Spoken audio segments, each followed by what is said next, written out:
कश्मीर के लोगों से मोहब्बत नहीं करते, सिर्फ कश्मीर की जमीन से करते हैं। हम जमीन से भी करते हैं, लोगों से भी करते हैं, लेकिन हाँ, कश्मीर का हो, कन्याकुमारी का हो, गुजरात का हो या फिर कहीं और का हो, जो देश के खिलाफ हथियार उठाएगा वो इस देश का दुश्मन है। कहानी खत्म।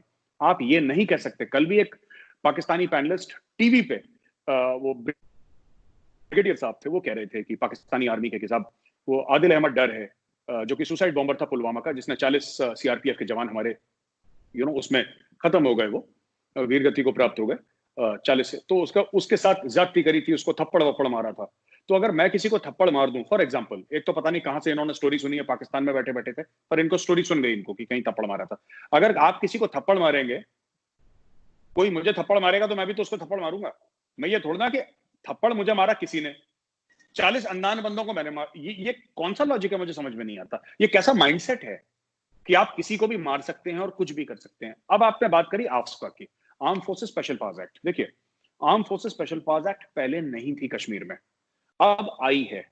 और इसलिए आई है क्योंकि प्रॉब्लम इतनी ज्यादा हो गई थी टेररिज्म की कि पुलिस से और पैरामिलिट्री फोर्सेस से और CAPF, central armed police forces से, वो संभल नहीं रही थी सिचुएशन।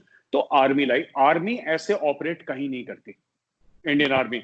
अगर आपको आर्मी चाहिए तो आपको दो चीजें कबूल करनी पड़ेंगी। पहली चीज कि आप उस चीज को संभाल नहीं पा रहे, उस सिचुएशन को, इसलिए आपको आर्मी बुलानी पड़ी, वरना आप खुद ही कर लेते, राइट।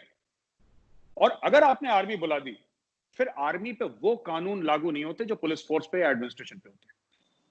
क्योंकि आप, मेरा मतलब आपसे मतलब जेएनके गवर्नमेंट की बात कर रहा हूं मैं, आपकी बात नहीं कर रहा, जेएनके गवर्नमेंट। तो आर्मी वहां पे, ऐसा नहीं है कि arm forces special powers act, ये आधे लोग जो लिखते हैं ना आफ्स्पा के ऊपर, ये journalist, they themselves have not studied the document। तो मैं सबसे गुजारिश करूंगा, इसमें शामिल इंडियन जर्नलिस्ट भी हैं, सिर्फ पाकिस्तानी नहीं है, इंडियन जर्नलिस्ट, पाकिस्तानी जर्नलिस्ट, कि भाई तुम पढ़ लो एक बार, कोई भी चीज ऑब्जेक्ट करने से पहले पढ़ लो, ठीक है।